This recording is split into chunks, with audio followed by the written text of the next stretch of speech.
National medical commission NMC వాళ్ళు స్వయంగా వచ్చి ఈ ఇన్స్పెక్షన్స్ చేసి వాళ్ళు ఒక అసెస్మెంట్ రిపోర్ట్ ఇచ్చారు. దానిలో మీరు చూసినట్లయితే కాలేజ్ ఇన్ఫ్రాస్ట్రక్చర్ మార్కాపూర్ ఉదాహరణకి ఇంకా పూర్తిగా అండర్ కన్స్ట్రక్షన్, అదే విధంగా hostel facility under construction, skill lab under construction, research lab under construction, hospital infrastructure partially adequate, clinical material partially adequate, variety of surgical procedures inadequate.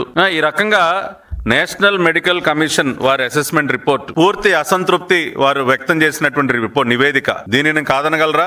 మీ ప్రభుత్వ హయాంలో ఎంత గొప్పగా పనులు చేశారో వారు అసంతృప్తి వ్యక్తం చేస్తూ వారు ఇచ్చినటువంటి రిపోర్ట్ మీరు కాదనగలరా?